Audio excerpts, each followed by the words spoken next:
The USAID scandal is the gift that keeps on giving, as USAID was for all the wrong people on the planet, including, it turns out, Hamas. And Hamas post October 7th. Not that funding Hamas before October 7th was any more legitimate than it is after October 7th. But yeah, we've said on this channel many times, any aid, so-called humanitarian aid, to Gaza at a time of war is military aid in effect. It's military aid in the sense that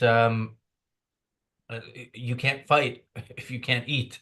And that's at the very basic level. But of course, beyond that, we know that Hamas controls the whole area where people are. I mean, this is fully with Israel's, uh, uh, active support. Because when Israel goes into an area in Gaza, they move the population, and they move the population to where they are not, and therefore Hamas is. But it turns out that this is much worse than we thought. It was done with pretty much full knowledge of the administration. We're going to hear a little bit from the hearing where this came up. But yeah, welcome to the Daily Objective. I'm Razi Ginzberg. I'm joined by James Valliant. James, your initial thoughts on this latest USAID piece of There's so information. much to say. Let's start with some basic historical reality. Over the last century or more, the United States has been busy propping up, materially supporting, not just morally sanctioning, but materially supporting the worst dictatorships in the world. We built up Germany. Uh, we built up Soviet Russia when it was Soviet Russia, mind you, with our investments and so forth. Oh, look at China. Look at the great deal. Because trying to, alienate the Soviets, we cozy up to China, and boy, didn't that work out, helping to economically build up China. Boy, we're living in the reality of that now. What's distressing about that, it's not so in principle. America has been doing the evil of supporting, materially supporting their own enemies, people they often end up having to fight or struggle against. So, in principle, this isn't different than America's material support of the most evil regimes and evil groups in the world in general. What's horrible here is that had you put this before Congress any time in the last 30 years, it would have been rejected. Hey, let's give material support to Hamas, a designated terrorist group. It obviously would not have gotten through Congress. So a lot of people say, well, Trump can't do things without congressional support, dot, dot, dot, dot, dot, dot, dot, dot, dot. Well, the way this worked was here's a slush fund, in effect, a whole bunch of money. And you, Mr. President, can spend it however you like. And so behind the scenes, people who control the administration, and people in the Biden and Obama administrations, certainly. And guess what? This happened also behind the scenes without Trump doing much about it during his first administration. But in any case, this was a discretionary fund. Besides, the president has independent powers over foreign policy. So when it comes to cutting off aid or giving foreign aid, he may have actual independent constitutional authority here. But had you put this before Congress, it would have failed. But no, no, no, no, no. So behind the scenes, this time, we've been materially supporting our own enemies, our own destroyers. In this case, people who are hell bent on destroying Israel, our one true ally in the region, and people who are hell bent on destroying Jews. It would never have passed had it been put like that to Congress. Hey, you want to give aid directly to Hamas? But that's exactly what we were doing here. And so among the various things that Trump has done, this is a good thing. Shutting down both foreign aid and because it was a discretionary slush fund, in effect. That's how they could get away with it. That's how they could get away with these outrageous spending abroad, and even spending, by the way, that came into domestic matters through the back door. So, yeah, it's despicable. And boy, am I glad that it's been revealed. Because, as I say, had this been put before the American people or put before the House of Representatives, they would have shot it down in a heartbeat. Anyone who's defending this, obviously, is defending the murder of Jews, defending the cause of destroying Israel, our one ally in the region. So, yeah, boy, I'm glad that this has been exposed. Yeah, James, you and I a few months ago did a show about the Maldives, beautiful islands, you can go swim with the sharks and stuff.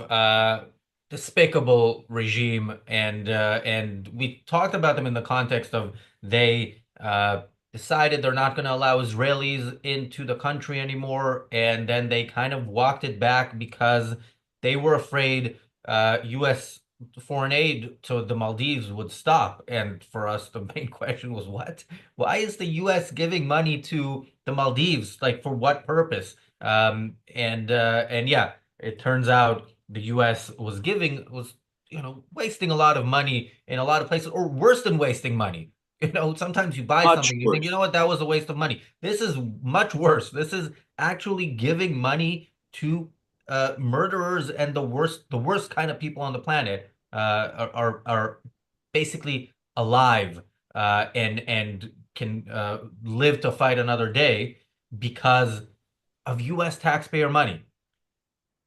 Yeah, that's exactly correct. It's much worse. It would have been better had they put it into a big pile and burned the money, frankly, than send it to Hamas or some of these other things that we've seen that USAID was supporting overseas, truly giving money to our enemies, supporting them materially, as I say. America is in the habit of thinking that if it materially supports evil, somehow evil will change its stripes. No, that's not the way it works. You Yeah. materially support evil, you'll get more evil. Yeah, in that context, in a few days, we're going to talk about Egypt's buildup and their plans for war against Israel with U.S. weapons and U.S. money. Oh, yeah. We've been giving weapons to Egypt. That goes back to the 1979 deal. Boy, we'll do everything we can to prop up whatever Egyptian government isn't so hostile to us, but is nonetheless hell bent on the destruction of Israel, hate and is anti-Semitic. Yeah, we're happy to give weapons to Great, horrific enemies, not just food. great way to ensure peace. Give weapons to those who started all the wars that you're trying to end with that peace deal. Thank Insanity. Thank you, Bonnie, for the super chat. Wonder Freeman asked earlier, what will happen in 4 years' time if the new U.S. president is a Dem and the U.S. has ownership of Gaza? Can USA make a PLO state in Gaza? I mean, look, yeah, there's a lot of concerns. First of all, my concern immediately is that Israel isn't on board with what Trump is encouraging them to do, and with his plan that at least to get the good part of it, which is getting the people out of Gaza, get that underway.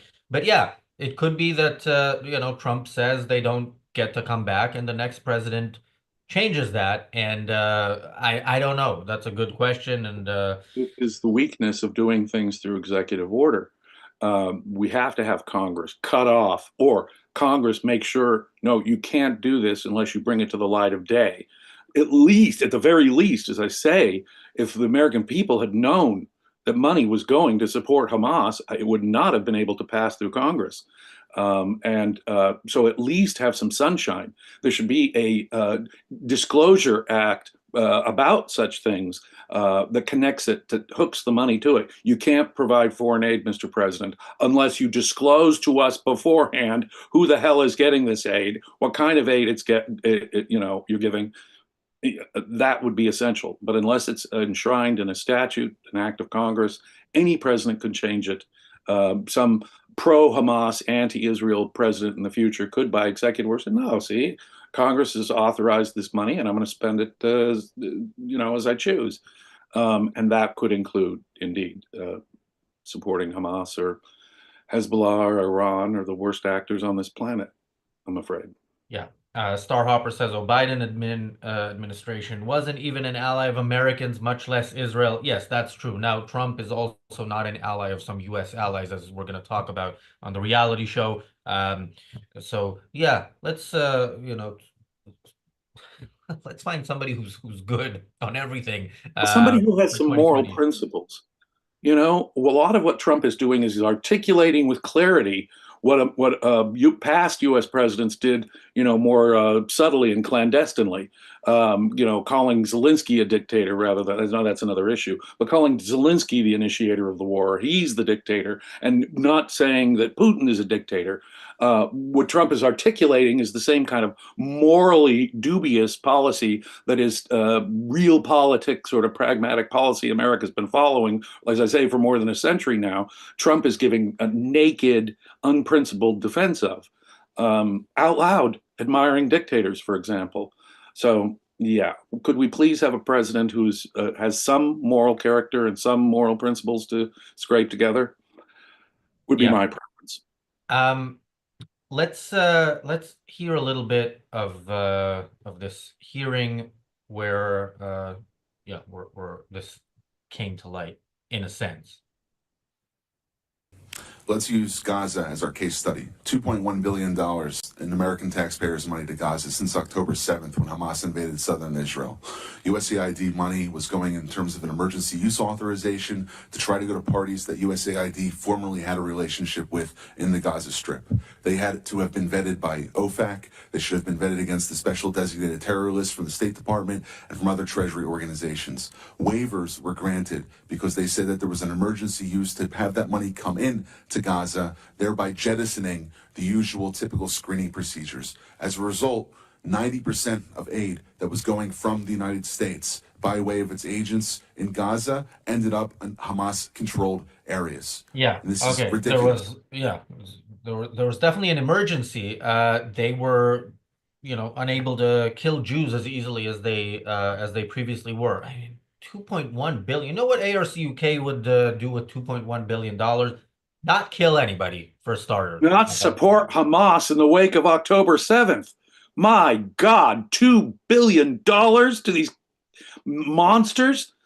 Obviously, it's a moral outrage, and just bringing it to light into the sunshine is the clarity and the disinfectant that is necessary, because now I suspect Congress will put hooks on such money. No, you have to vet it. No, you have to expose it. We have to know who you're spending this money for and on before you do so. That would be a hygienic thing. Because as I say, I think most Americans would be outraged at the idea of billions of dollars, billions, my friends, of dollars going to Hamas.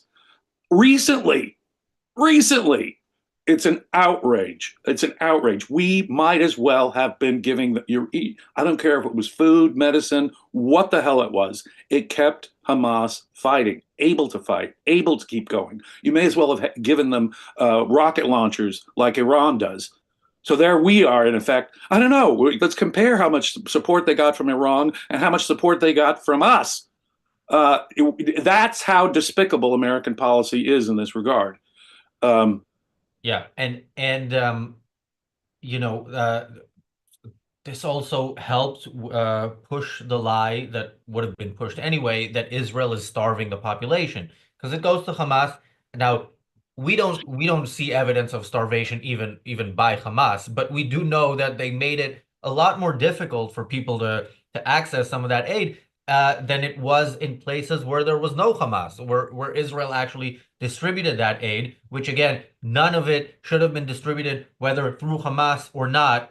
No aid should go to an enemy in a time of war. But by the way, if you watch that clip, maybe Daniel, if you can put it in the chat, then you'll see earlier, this wasn't the beginning of the clip, you'll see the guy talking about many other terrorist organizations that the U.S. is funding. It's not just Hamas after October 7th, but I will say, is this, to the question, is this something that we didn't know? Maybe Biden, I'm sure no president knows where every single penny goes, because they're spending a lot of your taxpayer money, Americans. Is there any excuse to say, look, I didn't know?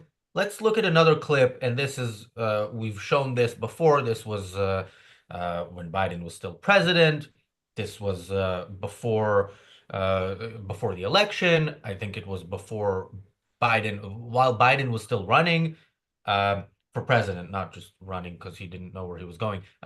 Do we have this clip from Gaza, Daniel, to show what things were like?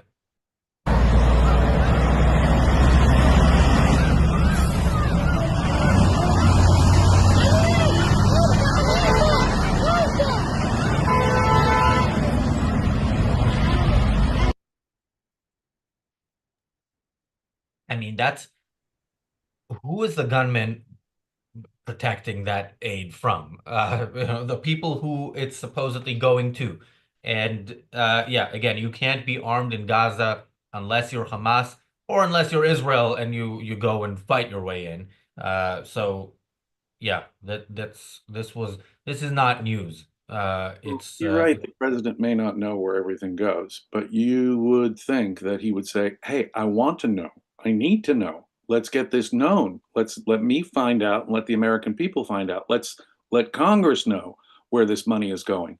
In the wake of October 7th, it is beyond despicable. But the Biden administration in general had a policy of appeasing these monsters in the Middle East.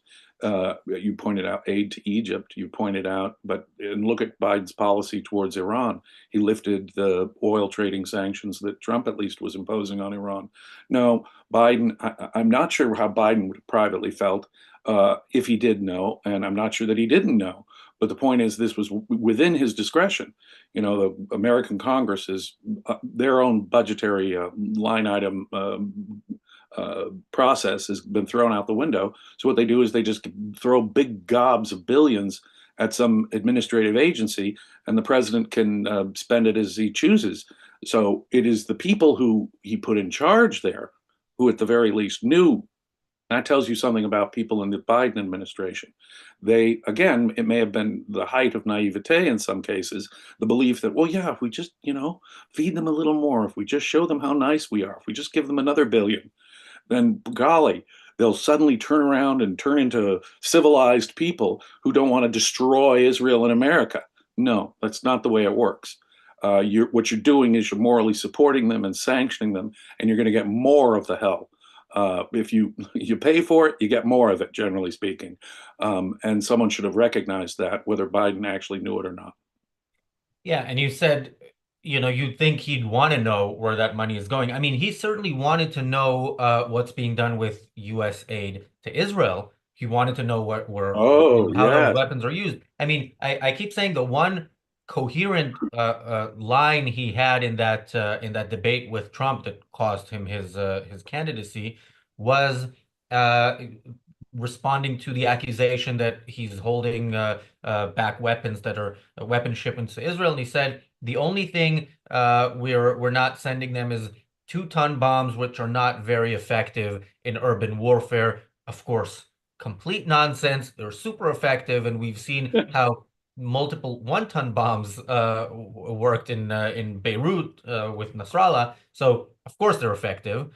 But that line he delivered well, and that was something he wanted to, he paid attention to. Where are those weapons going that are going to Israel? How are we funding the side of the war that didn't start it and is offering to end it at any given time if the other side stops killing Israelis and sends back the hostages?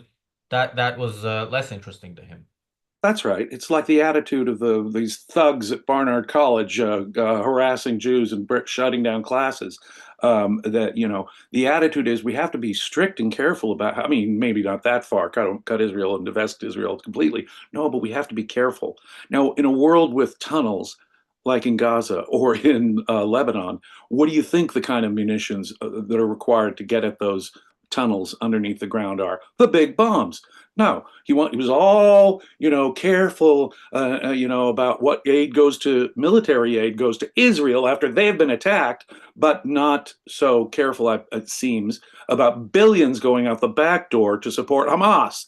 It's outrageous. It's a moral outrage, and the American taxpayer should be deeply offended, outraged that we helped materially support the ongoing attack on Israel before, during, and after October 7th. Um, how serious? I mean, we see a lot of this stuff coming out of what USAID money, where it went. Some of it is, ridiculous sounding things, but it's money that taxpayers actually earned and is now going to that stuff. Some of it is pure evil, like the funding to Hamas. Um, you're in the US and you follow this more closely than I do. How how good is what's currently going on when it comes to USAID and other crap that the U.S. government spends money on being defunded? The delightful thing, I must say, just the visual delight of seeing people. We saw the footage yesterday. The employees at USAID were given 15 minutes to go back into their offices, collect the stuff from the private stuff from their offices, and leave under escort and observation. As most of the operations, the large majority, I think it's over three-quarters of the operations, maybe up to like 80 or 90% even, are being shut down. They close the building. They retitled the building. Most of the employees are being let go in one way or another, and that is a good thing. Now, people say, is Trump doing it constitutionally? Well, that's a whole other debate that we might want to have. But the point is that the president has been given enormous discretion to spend money by Congress, and insofar as this is within the president's constitutional power, i.e., foreign policy, for example, it's a delightful thing. It's a delightful thing to see foreign aid cut off in general. As you point out, this is money taken by force from the American taxpayer, and given in many cases. I mean, there's some that's just ridiculous, some that is comparatively harmless, some that is political in nature. Although it is hard for me to fathom that people in Guatemala are really into, transgender, whatever. It's really hard for me to imagine that we're hitting, making political points in Guatemala with that. But in any effect, some of this is outright evil. Some of this actually supports hostile destroyers of America. And in that case, doing the morally right thing is to shut down this agency altogether. And that, in effect, is what's happening. So three cheers in that respect for the shutdown of USAID. I think I froze when I was making some joke there, but that's lost forever. So this is a lot of money being saved. Are Americans going to get a tax cut? Well, the budget proposal passed by the House, the budget framework, at least makes permanent the old tax cuts that Trump had put in. One of the good things Trump did in his first term was to cut taxes in various ways, but those tax cuts were going to come to an end by the end of this year. And in the House budget outline, they've included making those tax cuts permanent. Now, there's also talk about maybe a dividend to America, send them some of the money back. We're talking about tens of billions of dollars just with AID, USAID. The thought is from Mr. Musk and company that they can save maybe up to $1 trillion. They've pared back the 2 trillion that they talked about during the campaign. But if they can just think about $1 trillion ain't cheap, and a billion here and a billion there, and suddenly you're talking about real money, as the joke goes. So it's the spending that's so absurd, and it's the spending that needs to we need to get a handle on, and that will have an impact on interest rates, inflation, etc. So the more spending we can get cut, the bigger the dividend to the American people, and the more the tax cuts they can think about cutting more taxes, which is also on the agenda. So. Thank you, PC, for the super chat. PC says, Razi, I got called a racist by a guy I've known for years because I said it's good Trump secured the borders. He voted Labor, no surprise. Well, I'm not a fan of Trump's policies, but the thing is, I mean, when people hear that anybody supports open borders, they hear just the first word of that term. It has two words. I support open borders, meaning I support there being a border, and then you come through the door. Now, when immigration policies are bad, I can see why good people will not go through the border, but also why very bad people will not go through the border. But yeah, I do want to see the U.S. become what it it's ironic, the "Make America Great Again" slogan. If you actually went back to what made America great, it was pretty much anybody wanting a good life. This was not all of it, but a big part of it. Think about how America has benefited. I mean, some of the best minds in Europe had to flee Europe thanks to either Nazism or communism. Fans of this channel who are fans of Ayn Rand fled Soviet Russia. The great economist Ludwig von Mises had to flee Nazi Central Europe. But think of it, from Albert Einstein to inventors to some of the finest business people in American history, America has benefited tremendously from immigration. It's selfish for America to allow good people, peaceful people, into this country. I agree with Razi. There should be a border. That is to say, terrorists, people who mean no good to America, should be kept out. But Yeah. anyone who's peaceful and rights respecting should be allowed in, and America has greatly benefited from having some of the finest minds in Europe, unfortunately, having to flee the dictatorships that were going on in Europe during the 20th century. But America was the beneficiary because it allowed, to the extent it allowed great minds in, America has dramatically benefited from that. Yeah, and another part of my immigration policy, or just generally what I think a country should do, is have a very strong criminal defense system where you really suffer if you committed a crime. And I think that'll make people think twice, before thinking if they want to live a life of crime, whether or not America is the right place to do that. But I think it's too easy for people, and I think people on the left do this more than others, to call somebody a racist because, there are people who have support policies I disagree with on immigration and are certainly not racist. That is Um, true. and Thank you, PC, for another super chat. PC says, it's nice to be in LA, James, though I have to send chats in pounds. I agree with you both. Yeah, well, the pound is worth more than the dollar, so we're That's happy with right. that. Um, okay, there was something else I wanted to bring up, and I know if we go off the air and I'll forget it, I will regret it. Your, But your third clip. yeah, while I think about it, we like to be, I'm not going to say fair and balanced because somebody will sue me for that, but we like to, we like to hear all sides here at Ayn Rand Center UK. As you know, that's very much what we do. So let's hear Biden's response to these accusations. Thank you very, very much.